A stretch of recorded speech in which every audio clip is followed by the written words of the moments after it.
Bonjour à tous, alors on se retrouve dans une nouvelle vidéo aujourd'hui. Je vous ai parlé il n'y a pas très longtemps dans une de mes vidéos que je comptais lancer mon élevage de vers de farine pour ma propre production, pour mes volailles, hein, pas pour en faire le commerce ou quoi que ce soit, loin de là. C'est vraiment dans le but de pouvoir nourrir mes poules.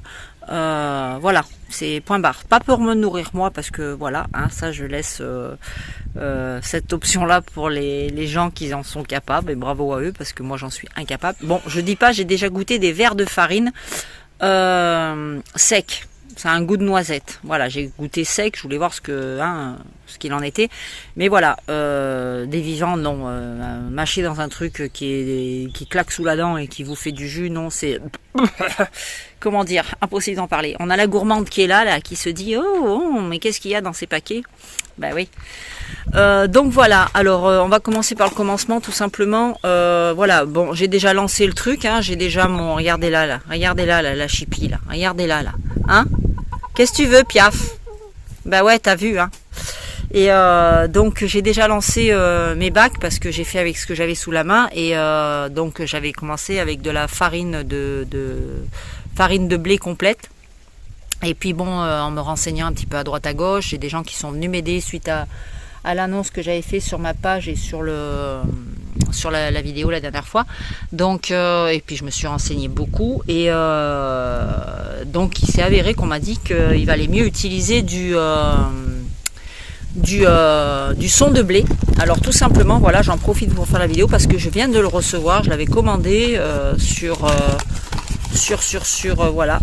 ce magasin là, sur Amazon, voilà, tout simplement, et je l'ai reçu ce matin. Alors comment vous dire, voilà, je vais le remplacer tout simplement parce que là actuellement dans mes bacs je vais vous faire voir ça tout à l'heure. Dans mes bacs actuellement j'ai mis de la farine de blé complet, mais j'ai eu quelques éclosions de mues de nymphes et qui ont formé des ténébrions. Et c'est vrai que dans la farine, ce qui n'est pas évident, c'est que les ténébrions ont tendance à, s'ils se retournent dans la farine, ils n'ont pas la capacité de pouvoir s'accrocher à quelque chose pour pouvoir se remettre à l'endroit, et bien souvent c'est comme ça qu'ils meurent. Donc ça serait un peu dommage, et donc je leur ai mis du pain dur quand même pour les aider. Je leur ai mis un petit peu des boîtes d'œufs vides où j'ai découpé, voilà, des morceaux que j'ai mis, vous allez voir ça tout à l'heure dans la suite de la vidéo. Mais voilà, je trouve que c'est pas l'idéal. Alors la différence, c'est que la gourmande, elle est là, elle a qu'une envie, c'est sauter sur la table pour aller bouffer les vers de farine. Bref, donc la différence, c'est que comme vous voyez là, le son de blé, en fait, ce sont des particules bien plus épaisses, hein, vous voyez, ici. Donc faites pas attention à mes doigts, ils sont dégueulasses, c'est normal, je viens de dehors et j'ai un petit peu gratté, un petit peu au niveau des poulaillers. Donc voilà, c'est un peu épais, vous voyez, c'est pas comme de la farine, c'est-à-dire que s'ils rentrent là-dedans, enfin les ténébrions pourront facilement, eh ben voilà, hein, les ténébrions pourront facilement se retourner, c'est-à-dire, voilà, c'est pas... Ça n'a rien à voir la farine, c'est vraiment, il n'y a pas d'appui dessus, il n'y a pas d'accroche. Donc on va essayer avec ça. Alors évidemment, bon, moi j'ai pris du bio, hein, c'est quand même mieux, parce que voilà, ce sont des céréales bio. C'est quand même mieux parce que les ténébrions, que ce soit les nymphes, que ce soit les larves, c'est quand même assez fragile. Donc si on leur donne une bonne base, un bon départ, on aura des petits animaux qui seront en meilleure forme, hein, et qui vont se développer beaucoup mieux, qui vont se reproduire beaucoup plus facilement et qui vont évoluer et grossir beaucoup plus rapidement. Voilà. Donc comme vous pouvez les voir, là c'est des portions de 20 grammes, 20 portions de 10 grammes. Ouais, ça c'est pour les enfants. Hein. Voilà, c'est riche en protéines. Voilà le sac. Alors il y a 200 grammes, certifié bio. La marque c'est celle-là. Ici, bon bah ça on s'en fout un petit peu parce que c'est pas pour que nous on les mange, hein. Donc voilà, un teneur en fibres contenu dans le son de blé favorise la régularité du transit et apporte un effet satiété plus rapide. Son de blé sera idéal pour saupoudrer sur vos salades, laitages, céréales ou petit déjeuner. Bref, on s'en fout un peu. Donc voilà, et en espérant que bien plus tard je n'ai plus à avoir acheté ce genre de choses qui coûtent une blinde et qui se terminent en 3 fois rien de temps, quoi, parce que voilà, vous connaissez comme moi, les poules en sont friandes et gourmandes. Donc la facture, elle est là, et le tarif que j'ai payé pour les 200 grammes, c'est super cher. Voilà, ici. Donc la livraison gratuite parce que j'ai Amazon Prime, hein, mais sinon voilà, c'est 8,25 €. Donc ça fait quand même cher pour les 200 grammes, sachant qu'avec un paquet, je vais même pas remplir un bac. Donc actuellement, je vais juste l'utiliser en attendant de trouver une autre marque moins chère. Je vais juste l'utiliser au niveau des ténébrions. Donc je vais aller retirer la farine et je vais mettre ça à la place. J'ai commandé mes tamis aussi sur AliExpress. Je vous mets les petites photos par là. En fait c'est des tamis, c'est pareil, ça coûte cher, mais bon c'est un investissement, hein, parce qu'après quand je calcule le prix que je vais économiser en faisant ça, c'est un investissement. Donc tout simplement les tamis, ça me permettra de... Il y a 5 tamis différents avec un diamètre de tamis beaucoup plus de plus en plus fin pour pouvoir tout trier. Bon, ben comme vous l'entendez là, on a la moissonneuse qui arrive sur le côté, qui est en train de, voilà, ils vont faire les blés à côté. Donc je vais couper la vidéo tout de suite et puis on se retrouve juste après. Quelques explications sur le développement des vers de farine. À savoir, il faut 3 mois dans les conditions d'élevage pour qu'une larve venue d'une femelle ténébrion devienne un coléoptère adulte. Et oui. Le développement des vers de farine passe par 3 phases. La larve, la période larvaire dure entre 20 jours et 1 mois. La larve, qui est le fameux ver de farine, devient alors la nymphe. Cette nymphe a une période de mutation comprise entre 6 jours et 20 jours. Elle passe par différentes phases, coloration, évolution des pattes, des yeux, puis des ailes, pour enfin devenir le ténébrion, qui lui a une espérance de vie entre 3 semaines et 2 mois. La femelle ténébrion a plusieurs cycles de ponte, ce qui lui permet de pondre des centaines d'œufs. À savoir également qu'il est tout à fait possible de trouver des vers de farine à l'état sauvage, tout simplement dans un vieux paquet de farine, d'où lui vient son nom, le ténébrion de meunier. Exemple.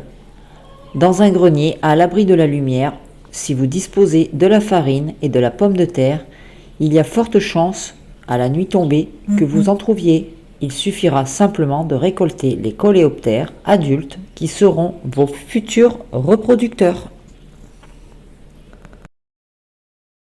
Où se les procurer? En animalerie, en magasin de pêche, sur les sites internet, qui sont destinés à l'alimentation des reptiles et de bien d'autres animaux. Veillez également à toujours prendre des vers de bonne qualité, votre élevage se développera mieux. Nous allons dans le prochain chapitre aborder les conditions de l'élevage et tout ce qu'il faut savoir. Les conditions d'élevage sont plutôt simples, ce sont des animaux qui ne demandent que très peu d'organisation et très peu de temps. Par contre, ne pas oublier qu'ils aiment fortement la chaleur. Il faut qu'elle soit située entre 25 et 30 degrés.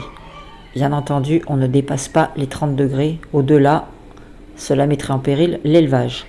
En dessous de ces 30 degrés, malheureusement, les vers se mettraient au repos, ce qui ralentirait considérablement la reproduction de votre élevage. Et oui, à ne pas oublier, la température doit être constante. Matériel à prévoir, il vous faudra des boîtes de type rangement tiroir, un tamis, une pince à épiler, une boîte d'œufs. Passons maintenant à l'alimentation. On utilisera ce qu'on appelle un substrat au choix, avec de la farine de blé complet ou du son de blé, auquel on pourra ajouter des épluchures de légumes et de fruits. Vous pouvez y mettre du pain dur, auquel vous pourrez ajouter toutes sortes de céréales, comme le blé, l'avoine, etc. Je vous laisse maintenant avec la pratique. Bon, et bien maintenant, je crois que c'est le moment de passer à la pratique, entre guillemets, si on peut appeler ça comme ça, à la pratique. Donc, je vais vous faire voir, moi, comment je fonctionne. Après, chacun a sa méthode, chacun fait, voilà, selon ce qu'il a envie de faire. Moi, je donne juste la façon dont moi, je vais procéder. Parce que, bon, quand je fais les choses, j'aime bien les faire correctement. Et disons que j'ai pris beaucoup d'infos avant. Voilà, je démarre pas un truc comme ça un petit peu à la sauvette sans me renseigner au préalable. Donc, alors comme vous pouvez le voir ici, ce sont des tamis que j'ai commandés sur AliExpress. Alors le truc c'est que j'ai pris plusieurs diamètres, mais je vous le dis franchement, il n'y a pas besoin d'en avoir autant, c'est clair. Je m'en suis aperçu dans les derniers que j'ai pris là, qui sont on va dire similaires, dont le dernier qui me servira à rien. Donc vous avez celui-là qui est un gros tamis. Je sais pas si vous voyez bien. Voilà, c'est un gros tamis en fait. Voilà. Ensuite, nous avons ce numéro-là. Voilà, ici. Donc ça c'est du 10. Celui d'avant, c'était du 8. Là, c'est du 10. Donc, il est légèrement plus petit. Ensuite, nous avons du 20. Et qui est encore plus petit. Et donc, je pense qu'à mon avis, on n'aura pas besoin de ceux-là qui sont carrément beaucoup trop petits. Ou alors, voyez encore, j'ai envie de vous dire, les œufs de larves de ténébrion ne passeront pas là-dedans. Et celui-là, je n'en parle même pas. Bref, ils me serviront pour autre chose. Il n'y a pas de souci là-dessus. Les tamis, c'est toujours pratique d'en avoir. Donc, on va poser ça ailleurs. Alors, voilà, les tamis qui sont là. Donc, ce sera les trois principaux que je vais me servir, je suppose. Hein. C'est la première fois, donc je ne pourrai pas vous dire. Donc, je vais vous faire voir, en fait, ce que j'utilise, les colonnes. Donc là, je vous déplace. Comme vous pouvez le voir, j'ai mis un drap noir sur ma colonne de rangement. Tout simplement parce qu'il faut savoir que les ténébrions, ce sont des animaux nocturnes. Ils craignent la lumière, ils n'aiment pas la lumière. Mieux ils seront dans le noir, plus ils seront dans le noir, mieux ils seront.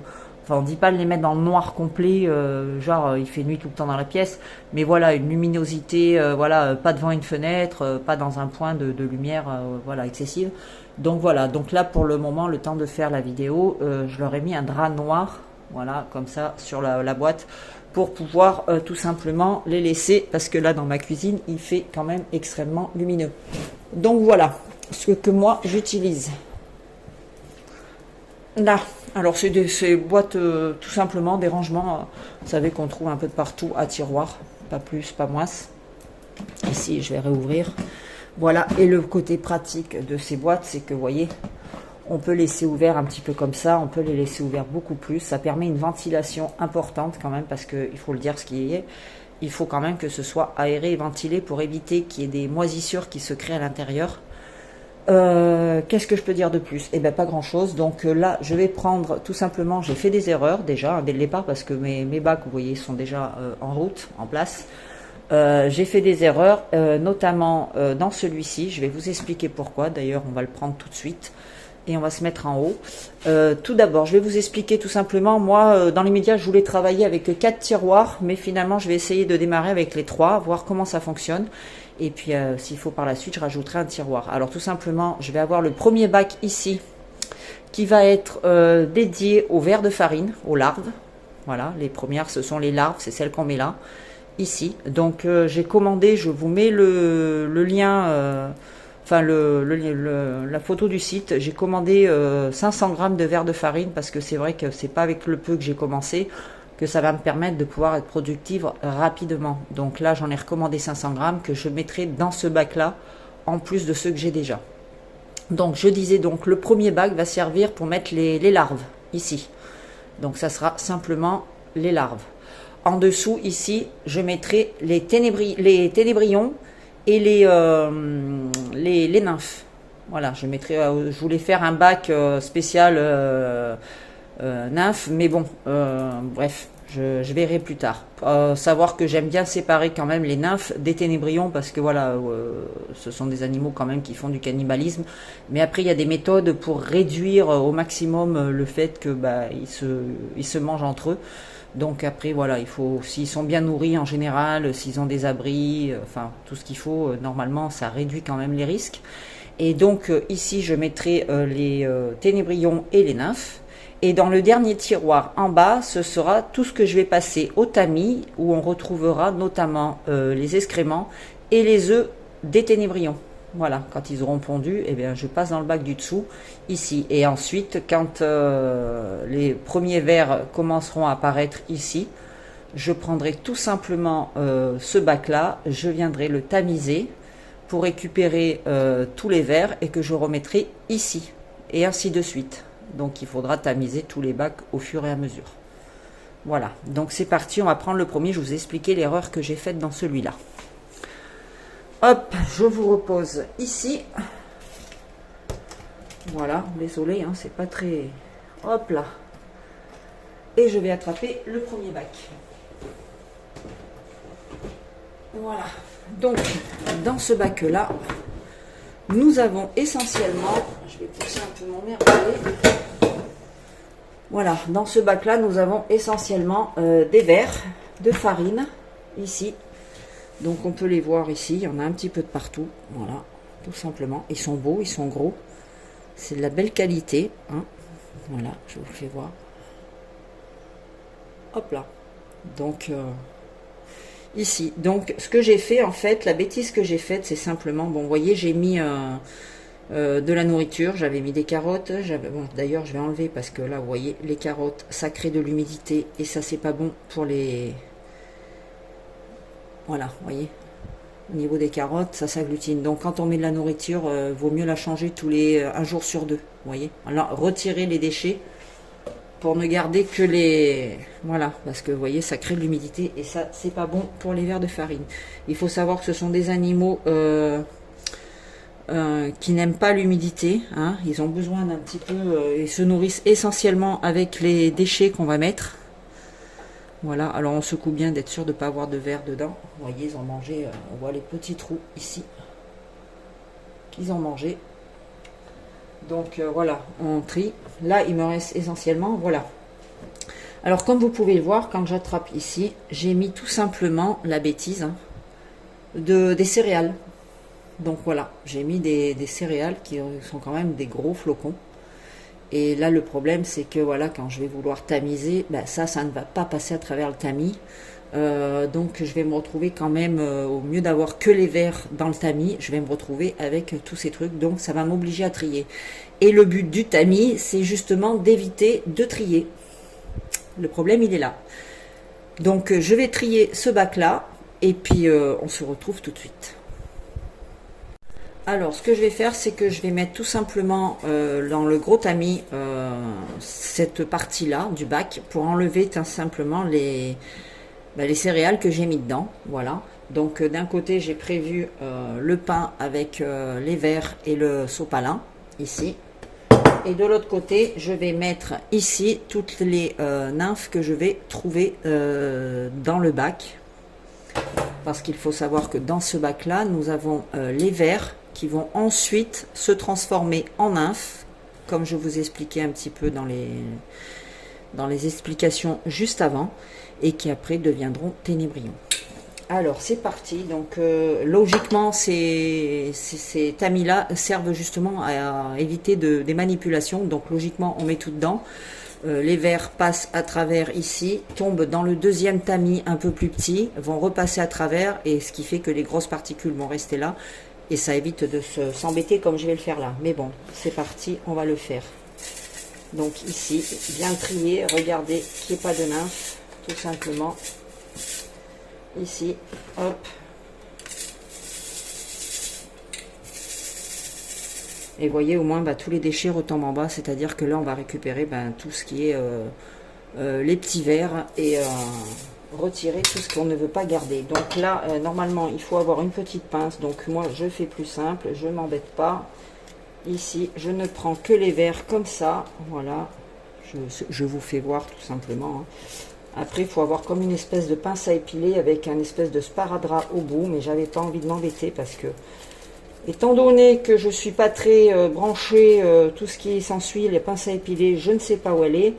Donc voilà, je vous montre comment je fais aujourd'hui, simplement et rapidement. Enfin rapidement, je vais quand même passer du temps, hein.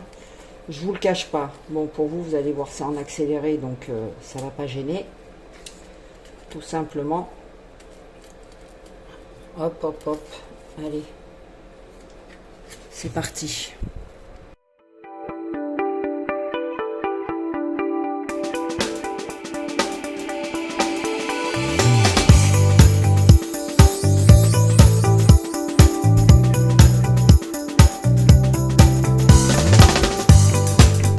voilà, comme vous pouvez le voir, j'ai fini mon tri. Ça m'a pris en gros 5 minutes. Hein. Donc ici, j'ai récupéré, il y en a pas mal que j'ai remis directement dans le bac là.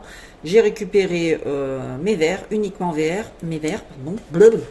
Voilà, donc je vais remettre mon pain, tout simplement, par ici. Là, vous voyez que dans le pain, on en a pas mal. Hop, et je vais vous donner quelques explications quant à mes céréales. Parce que franchement, je suis dégoûtée de devoir les enlever parce que les verres étaient beaucoup plus petits quand je les ai eus. Et en quelques jours, ils ont énormément grossi. Comme vous pouvez le voir, c'est quand même du gros verre. En quelques jours, je vous dis, ils ont pris un volume qui n'est pas négligeable. Donc là, tout simplement, je vais faire ça et laisser le sopalin comme ceci. Vous voyez, les verres sont dessus. Ils vont finir par redescendre. Allez, hop, hop, hop, hop, hop, on tapote, on tapote, on tapote.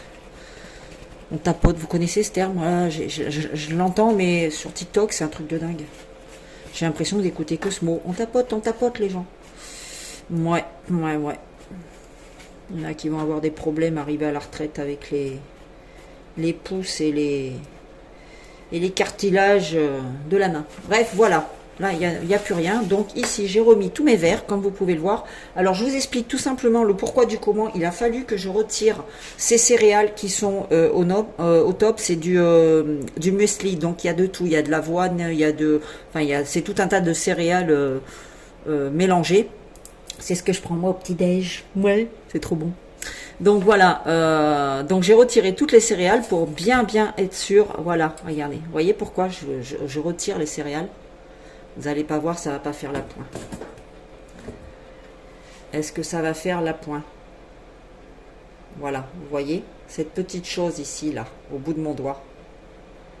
Et bien, tout simplement, ça, c'est une nymphe. Voilà.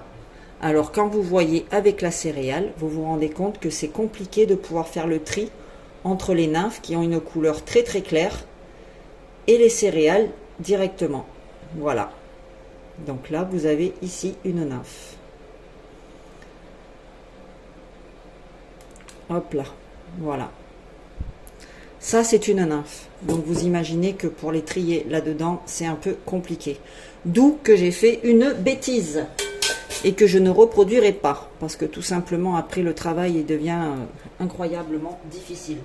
Donc là, je vais vous faire voir. Donc, j'ai récupéré ici quelques nymphes. Donc, on peut voir à quoi ça ressemble réellement. Hop là, descendez, on vous demande. Tomberez pas plus bas. Voilà. Donc ça, ce sont des nymphes, des larves qui ont muté et qui sont devenues des nymphes. Et donc ces nymphes-là, on les met... alors il faut savoir que ce sont des bêtes qui n'ont pas besoin d'être nourries. Donc pas besoin de mettre à boire, pas besoin d'être nourries. Tout simplement, le mieux c'est de les mettre à part. Donc moi je les mets quand même avec les adultes, mais dans un petit pot à part ou dans un coin à part. Tout simplement, le temps que l'éclosion se fasse et que, enfin la mue se fasse et que ça se transforme en ténébrion. Donc actuellement, j'en ai récupéré déjà quelques-uns la semaine dernière qui ont muté en ténébrion. C'était limite parce qu'elles étaient dans le bac des vers, donc ça faisait un moment déjà qu'elles étaient en phase de mue. Donc voilà, et petit à petit, ça ce seront mes futurs repros, tout simplement. Alors il faut savoir que dans cette quantité-là, vous allez avoir de la perte. Vous voyez comme celle-ci, j'ai un doute, mais bon, j'ai un doute sur le fait qu'elle va vivre ou pas. Donc voilà, allez, on va passer au bac suivant. Alors oui, avant de passer au bac suivant, je voulais vous dire tout simplement, il faut leur donner à manger. Donc ce que je fais, c'est que, vous voyez, on peut mettre des légumes, alors du concombre, de la betterave, elles adorent ça, la betterave blanche notamment. On peut mettre du concombre, de la betterave, on peut mettre des carottes, on peut mettre de la pomme, enfin des fruits, de la tomate, tout ça. Mais alors, vous voyez, c'est là-dedans qu'elles vont aller chercher le fait de s'hydrater, en fait, tout simplement. Mais bon, il vaut mieux éviter de mettre ça directement dans la farine parce que ça va s'agglomérer ensemble. Et du coup, vous allez avoir un taux d'humidité dans votre farine qui est pas très bon. Donc, ce qu'on fait, c'est qu'on met sur des petits supports comme ça, tout simplement. Donc là, je vais pousser un petit peu ça. Ici, je vais venir là, reculer. Et je vais mettre ça directement sur des supports en plastique. Donc, vous inquiétez pas, les vers iront les chercher tout simplement ici. Après, on peut mettre des petites pots, des épluchures de carottes. Donc, hop, j'en passe quelques-unes. J'en mets pas beaucoup. Vaut mieux pas en mettre beaucoup. Vaut mieux pas en mettre. C'est pas français, ça, non, hein? Je crois pas. Voilà, il vaut mieux en mettre peu. Voilà, ici, ici et ici. Plutôt que d'en mettre beaucoup et de faire moisir. Il vaut mieux le changer régulièrement. Vous voyez ce que je veux dire? Aujourd'hui, j'ai des problèmes d'élocution. Voilà, donc là, je vais mettre quelques petits bouts de pommes. Ici, donc hop, je vais les mettre là. Ici, voilà. Et comme ça me permet, quand je vais nettoyer, de pouvoir retirer directement. Alors, dans l'idéal, ce qui serait bien, c'est, par exemple, de prendre des bouts de carton que vous découpez et vous mettez par-dessus. Parce qu'ils adorent, vous plier votre, vous voyez, faites comme un toit, en fait. Vous pliez votre carton comme ça sur le côté et vous mettez par-dessus. Ça leur permet d'être bien abrités, d'être dans le sombre et d'être tranquille. Voilà, donc ça, je le ferai plus tard. Bien sûr, bah, du pain dur. Vous voyez, ils sont tous encore dans le pain. Du pain dur, ça, c'est le top. Voilà, ça leur permet d'être bien. Et donc, ben le tamis, comme ça, je le ferai à peu près une fois tous les 15 jours pour récupérer les nymphes, pardon. Comme on peut voir, ben, la farine, là, ben, ça sera plus simple. Donc, ça sera beaucoup plus rapide à faire le tri, tout simplement. Et ben, dans mon tamis, quand je secouerai, la farine passera à travers. Les nymphes et les verres de farine resteront dans le tamis. Donc, j'aurai juste à prélever uniquement les nymphes pour les enlever, les retirer et les mettre ailleurs. Et hop, on retourne le bac de verre ici. Voilà, d'où l'intérêt de ne pas avoir des céréales dedans, parce que ça évite bien du travail. Hein? C'est pas comme si on n'avait que ça à faire. Bref, donc voilà, on passe au deuxième bac. Alors, nous voilà avec le deuxième bac. Dans ce bac-là, on se retrouve avec les ténébrions, c'est-à-dire l'adulte qui va lui pondre. Donc, je vais vous faire voir si j'arrive à vous en attraper un. Est-ce que je vais en avoir un quelque part par là? J'en ai un qui est là-dedans. Je ne sais pas si je vais arriver. Voilà. Donc, nous avons là un petit ténébrion. Ici, comme vous pouvez le voir, il a éclos, enfin, il a mué il n'y a pas très longtemps parce qu'il a encore une couleur qui est dans les tons rougeâtres. Voilà. Donc, ça, c'est un tout neuf. C'est un tout neuf. Voilà. Il a encore un petit pot de mue. Il faut savoir que ce sont des insectes, on appelle ça des coléoptères, qui ont des ailes, mais qui ne volent pas. Ils ont besoin d'un point de hauteur pour pouvoir se jeter pour voler. Donc c'est le côté pratique, voilà, simplement. Ça, c'est un petit ténébrion. Allez, il veut faire la pointe ou il va pas faire la pointe? Non, il veut pas faire la pointe. Enfin bref, vous voyez à peu près quoi.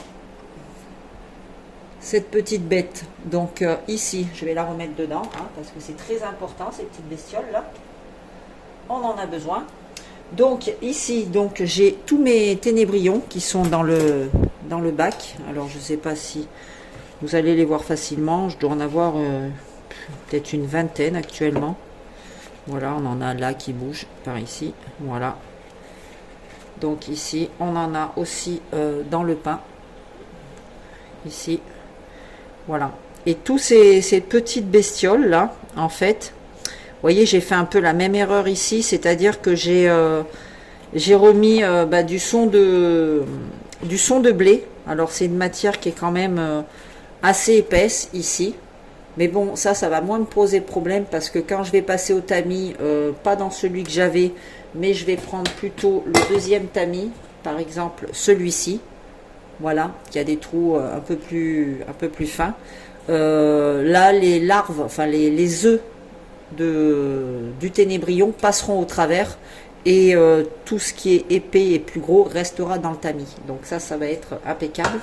Donc voilà. Alors ici, il faut savoir que bon ben ils se nourrissent avec du son de blé.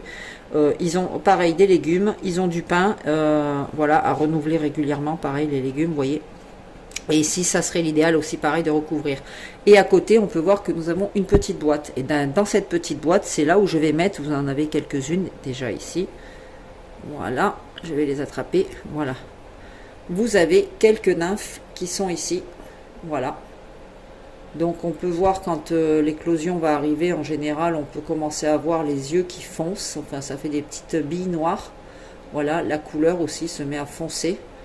Voilà, quand ils sont jeunes, ils sont bien blancs. Et quand ils commencent un petit peu à évoluer dans la mutation, et ben ils foncent tout simplement. Donc on les met dans cette petite boîte à part et régulièrement on se vérifie, et quand on a des adultes qui ont mué, on les prend, on les met directement ici. Donc là je vais mettre ceux que j'ai récupérés tout à l'heure, voilà, qui sont dans la petite boîte ici. Voilà, alors attendez, je vais m'y prendre autrement parce que là je vais faire des bêtises, hein, on en a assez fait des bêtises. Voilà, donc je vais prendre mon petit sopalin qui est ici et je vais déposer, vous voyez il y en a quelques-uns, j'en ai trouvé quelques-uns, voilà. Donc je les dépose dans cette boîte ici, voilà, comme ça ils sont à l'abri, ils ne pourront pas aller se faire dévorer par les ténébrions adultes. Donc voilà, je vous ai montré les 3 phases, c'est-à-dire la larve, c'est-à-dire le ver de farine. Ensuite nous avons la nymphe, qui est l'évolution entre les deux, entre le ver et entre le ténébrion.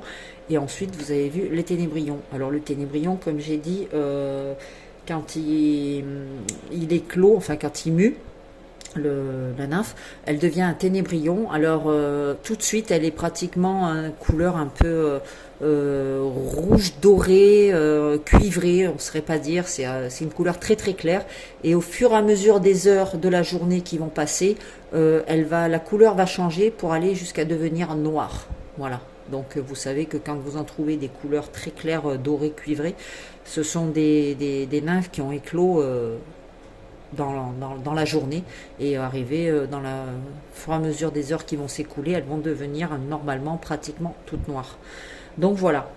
Alors ben ici ce sont nos bacs, c'est notre bac de reproducteurs tout simplement, c'est là où va se trouver tous les œufs. Et une fois tous les 15 jours, c'est pareil ici, je viendrai tamiser pour récupérer les œufs, tout simplement, uniquement les œufs, que je mettrai dans un autre bac que je vous montre tout de suite. Alors ici on se retrouve avec le fameux 3e bac. Voilà, je vous avais dit, je ne savais pas si je faisais 3 bacs ou 4 bacs. Pour le moment je vais démarrer avec mes 3 bacs, voir comment ça évolue, comment j'arrive à planifier un petit peu le bazar. Et puis je verrai en fonction de voilà comment je m'en sors pour savoir ce que je ferai plus tard. Donc là ici tout simplement ce sont la première farine que j'ai récupérée des premiers ténébrions que j'avais. Ils ont passé quelque temps dans ce bac là, donc j'ai tamisé, j'ai gardé les ténébrions que j'ai mis dans le bac numéro 2 qu'on vient juste de voir avant, et donc ici j'ai récupéré la farine dans lesquelles ils étaient, c'est à dire que dans cette farine on va retrouver les excréments de nos ténébrions, et on va retrouver aussi toute la ponte. Donc au fur et à mesure, quand je passerai au tamis mon 2e bac, je viendrai mettre tout ce que j'ai tamisé ici, c'est-à-dire la ponte avec les excréments évidemment. Voilà, donc tout viendra dans ce bac. Au fur et à mesure, j'ajouterai tout ici. Et les ténébrions resteront dans leur bac à eux, en rajoutant de la litière à chaque fois, hein, évidemment. Voilà, donc ça sera uniquement le bac de ponte ici. Et au fur et à mesure, quand il y aura des vers, pareil, je tamiserai ce bac-là pour récupérer uniquement les vers de farine. Et ils retourneront dans le premier bac où se trouvent tous mes vers. Et ainsi de suite. Donc voilà, et après je ferai certainement un 4e bac où je mettrai simplement, je ferai mes prélèvements de ce que je donne aux poules. Voilà, tout ce que je vais mettre d'un côté, que je nourrirai quand même, hein, attention, dans le 4e bac je mettrai tous les vers de farine que je veux prélever, que je veux donner pour mes poules par exemple, et mes repros resteront dans le bac numéro 1. Et dans le bac numéro 4 je mettrai mon prélèvement de tout ce que je vais garder pour nourrir mes volailles. Voilà, alors n'hésitez pas, surtout si vous avez des questions, si vous avez besoin de renseignements complémentaires, si vous avez une autre méthode, vous, que vous pratiquez pour cet élevage de vers de farine. Je remercie aussi, c'est Marvin, je crois, sur ma page Le Bonheur est dans la plume, qui m'a donné tout un tas de conseils et d'infos parce que lui-même fait l'élevage de vers de farine. Donc merci à toi Marvin. Ça fait plaisir parce que voilà, c'est les échanges, comme je dis, c'est ce qui permet d'évoluer, c'est ce qui permet d'avancer, c'est ce qui permet d'apprendre. Donc c'est important d'échanger entre nous tous, quoi. Et voilà, d'apprendre les uns des autres. Donc ça c'est une chose qui me tient à cœur. Donc c'est d'où l'intérêt que je vous fais tous mes partages, hein, pour essayer d'échanger, que les choses de l'un puissent aider un tel, ou que les choses de un tel puisse m'aider moi et ainsi de suite, quoi, je veux dire. Donc on en est là. Voilà, donc ben, je pense que c'est tout ce que j'avais à dire à propos de cette vidéo. De toute façon, je vous ferai régulièrement un point pour voir. Donc il faut savoir qu'en général, il faut attendre au moins 3 à 4 mois pour avoir une nouvelle souche, enfin une nouvelle, un nouveau relancement de tout ce bazar. Donc voilà, je vais pas faire ça tous les 15 jours, vous dire machin ci et là, mais voilà, c'est régulièrement, je vous ferai un petit point sur le sujet des verres de farine. Et puis je voulais vous demander aussi, est-ce que vous seriez intéressé pour que je fasse une vidéo FAQ, c'est-à-dire, je veux entendre par là, par exemple, si vous avez des tas de questions à me poser, si vous avez même pas beaucoup de questions à me poser, au cas où, et ben ce qu'on peut faire, c'est que vous me le mettez en commentaire sur cette vidéo ou sur la prochaine, je sais pas, faut voir encore comment on peut s'arranger.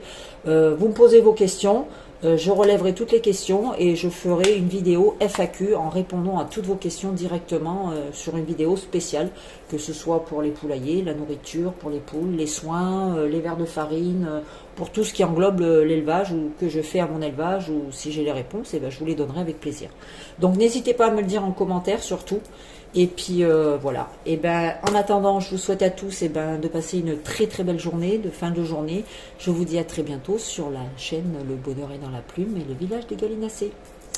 Ciao, bye bye.